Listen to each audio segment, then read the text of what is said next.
Mikið starf hefur verið unnið í kirkjugarðinum á Blönduósi undanfarin 3 ár. Valdimar Guðmannsson eða Valli tók þá við formennsku kirkjugarðsráðs.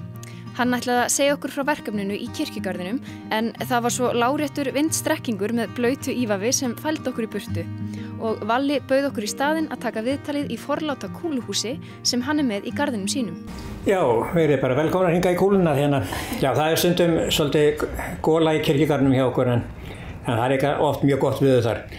En þessi kúla hún var þannig tilkomin að við fórum til Reykjavík að kaupa sólstofu en til að sitja við húsið en ég fjall fyrir þessar kúlu þegar ég sá hana og hingað var hún bara komin.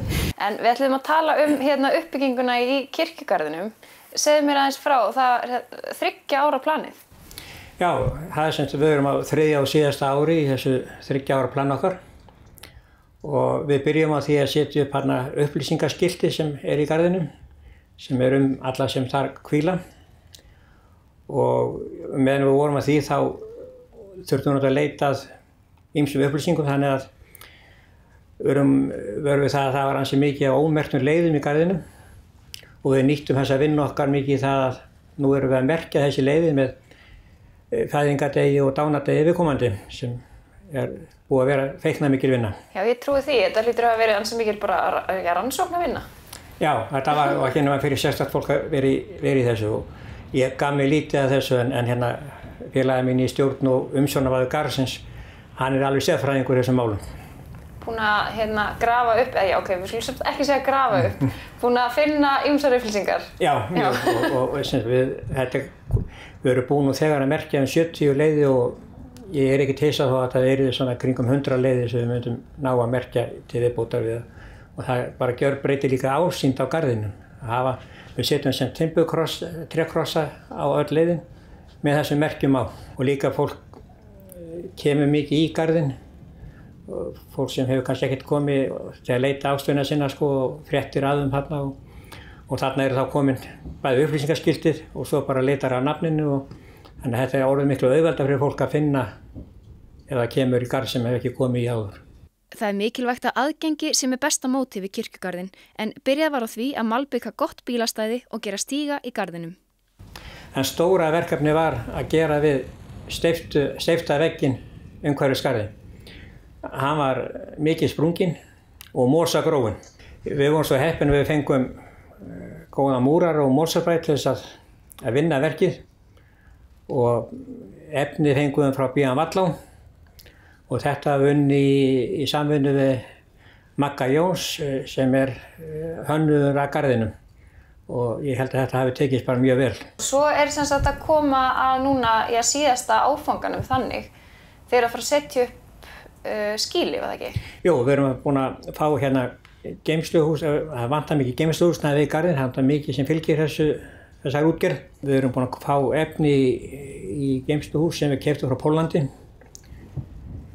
sem maður kannski koma fram að sem við fjármögnuðum með afrakstra kótelflugkvöldi á síðasta ári, þannig að við gátum greitt húsið með því sem innkom fyrir kótelflugkvöldi. Það var 5 ára afmæli hjá kótelflugfélaginu og það tóku allir mjög vel í að gera þetta allt unni í sjálfboðavinnu og allir gáfu allt og það var til þess að við áttum pening fyrir þessu efni í þessu húsi og nú er það komið upp í garðinn og verkefni næstu dagar það að gera þetta hús og gera það fókalt og mér þykir mikla líkur á því að ég muni bjóða okkur þá í heimsókn.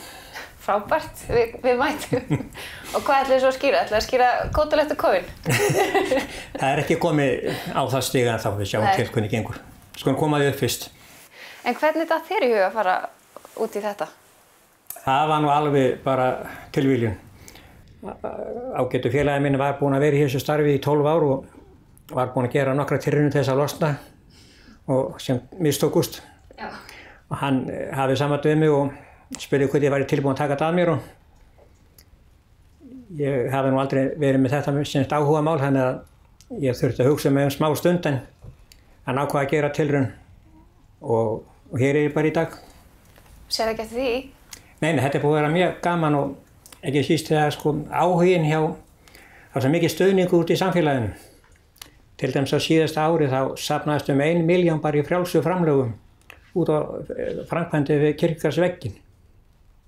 í viðbót við þessa miljón sem kom inn út á kótulektunum sem líka mikið bara sjálfbúið að vinna, þannig að fólk hér á svæðinu hefur tekið þess alveg rosalega vel og burtfluttir ekki hvað síst og við höfum gert svolítið í því að láta bara fólk fylgjast með því hvað að gerast, notum Facebookina mikið sem fleiri skoða nú heldur að viðurkenna og þetta hefur gefist alveg mjög vel og ef við erum að framkvæma eitthvað við garðinum og setjum inn á Facebookina þá eru yfirleitt mjög góð viðbrögð við því og oft á tíðum í framhaldi af því koma nokkra krónur inn á reikningin okkar.